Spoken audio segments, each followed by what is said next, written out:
In early October 2001, the first U.S. military personnel set foot in Afghanistan. Today, there are U.S. soldiers deployed to Afghanistan who were not born in October 2001.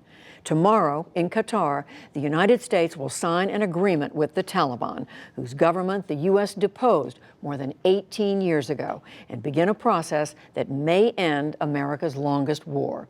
Nick Schifrin is back with this look at the details and the stakes. Along the banks of the Kabul River today, after decades of war, there is a rare and precious commodity available in the market: hope. We are happy and hopeful that the killing of the Afghans will end. Mothers will no longer lose their children, and God willing, a lasting peace agreement will be signed and Afghans will start a comfortable life. For 7 days, Kabul has been quiet enough for the U.S. and Afghan top military officials to take a stroll. General Scott Miller and Acting Defense Minister Asadullah Khalid say they have held their fire, and the Taliban have proven a willingness and ability to significantly reduce violence. We're seeing what we would call a downward trend in violence, which is great for the Afghan people. It's great for the country of Afghanistan. The sacrifices of our hardworking Afghan forces and the patience of our great nation caused this reduction in violence. We hope, inshallah, this results in a ceasefire and enduring peace. Now that the reduction in violence week has succeeded, tomorrow in Doha, lead U.S. negotiator Zalmay Khalilzad is expected to sign a peace deal with lead Taliban negotiator Mullah Baradar. The top U.S. priority is the peace deal's first item: Taliban repudiation of al-Qaeda and ISIS.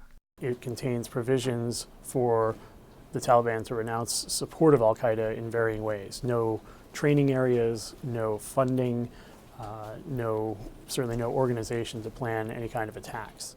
Scott Warden directs the U.S. Institute of Peace's Afghanistan and Central Asia program. He says progress on the Taliban renouncing terrorists will lead to a staged U.S. withdrawal. It's conditional on whether the Taliban uphold their agreements, particularly with regard to the links that they have to terrorism, which they are severing. The biggest challenge may be item number 3, direct negotiations between the Taliban and a split Afghan government. Ashraf Ghani has celebrated his re-election as president, but his chief rival, Abdullah Abdullah, says he is president and rejected recently announced results of last year's election. There needs to be some degree of political stability and security in Afghanistan, or else the safe havens will come back. And so while this is talking about U.S. troop withdrawal and Taliban counterterrorism guarantees, none of that will be worth very much over time if there's not a political resolution. Direct Taliban-Afghan government talks are scheduled to begin March the 10th, likely in Oslo.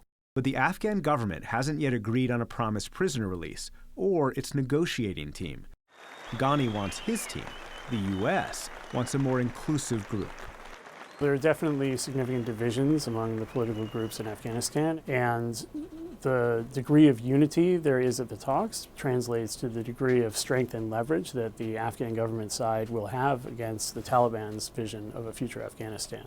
So the lack of unity is an impediment to quick or successful negotiations. The Taliban have never announced their desire to dominate the country. Since 2001, when the U.S. overthrew a Taliban government, Afghanistan has transformed. Women are educated. There are modern communications. And Afghans advocate for a direct say in who governs them. Human rights advocate Shukriya Jalalzeh fears progress is delicate. Right now, women's concerns are considered seriously and their voices are heard.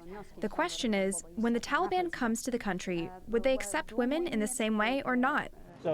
But for the U.S., this is the most serious effort to end the war. Military and diplomatic officials are united that there's no military solution. And President Trump is uninterested in keeping U.S. troops in Afghanistan if they're mostly advising Afghans. They have to police their own country. I can tell you, after 19 years, we'd like to bring our young people back home. And so the U.S. hopes that tomorrow will be the beginning of the end of the longest war that long ago became a grinding and bloody stalemate. For the PBS NewsHour, I'm Nick Schifrin.